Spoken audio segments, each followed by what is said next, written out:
So I'm gonna carry this big old yurt right here, literally a quarter mile back there, and set it up. This is the start.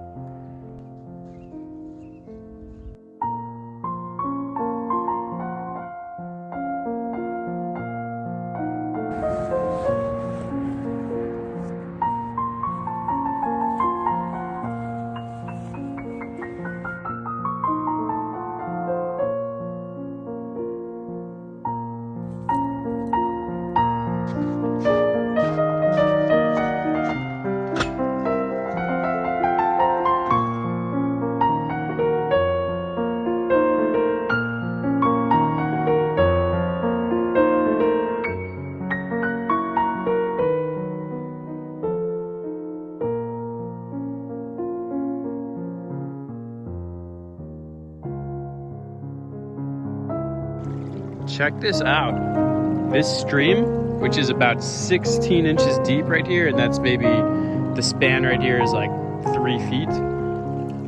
It's flowing right now. In the fall, it was only like 6 inches deep when I was out here in like November, but it is flowing right now. So it's nice that I have my own water source on my property, even though I'm not technically allowed to do anything with it or touch it or drink from it or take water out of here in any way. I just had my conversation with the state wetland guy, and this is what I learned. So I learned that the parcel, or the portion of the parcel that I will be building my house on right here, it is high and dry, which is really good news. So I'm pretty much good to build here, but the obstacle that I have to deal with is that my easement does in fact cross over some wetland, and so this is what I have to do in order to get my wetland permit completely finished so I can move on to the next one. I have to have either the state come out and do it, and he said it might take a couple, maybe a month for them to get out here, or hire a third party to come and do a professional wetland delineation, which means I will tell them what portion of my parcel I need to know about, and they come out there and they look at the vegetation, they look at the different soil types. I think they actually dig a little bit and they check out the soil to tell me where exactly the wetland is, and they'll tell me like the borders of it and everything. And so they come out and do the delineation, and once I have the delineation, they will be able to tell me how many linear feet my easement will pass over, how many linear feet of wetland my easement will pass over, and then we now know what class of wetland permit I need to get. So I'm either going to have to get the, whatever this, we'll call it the small and the big one.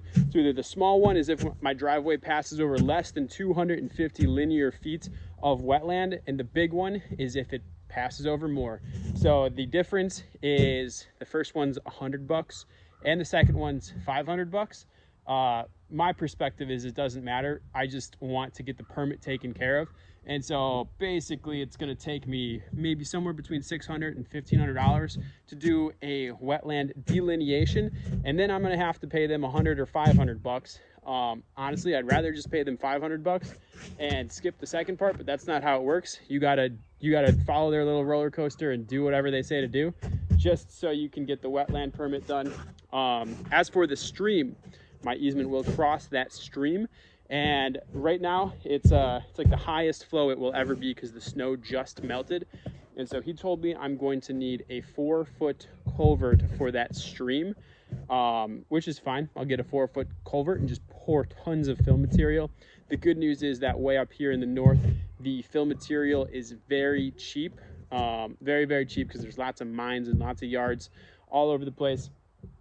And so basically I'm still waiting for the bureaucratic red tape to pass, but I know for a fact that this is upland right here and that I'm good to build here. So that means I can clear the land right here, and then I just have to wait to do everything else. But I can get rid of all these trees right here. This is my property. I can do what I want. I can do whatever I want on uplands, but wetlands, you can't.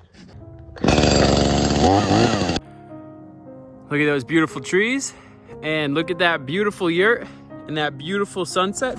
It's about 8 p.m. I got this guy staked down into the mud, but don't worry guys, I got 2-foot 1/2-inch rebar in the car, and so I'll hammer those bad boys in the ground, And that way these things won't get ripped off if it gets a little windy. And I might even take some string and like pull them way out to some trees and stuff, because if this is tied to a tree, there's no way this thing's gonna go over with the wind. Got all my stuff in here. I took the floor off. The floor is in a big pile of tarp right there. There's a couple things right there. And so the floor is open. Air is passing through. All this snow will melt in a week or two. It'll be gone. And then this will be like the dry zone. I got some Flex Seal to seal up that hole up there that I made for the wood burning stove in the winter. No problem. So I'll seal that up. And I'm gonna head back to my car and go get some food.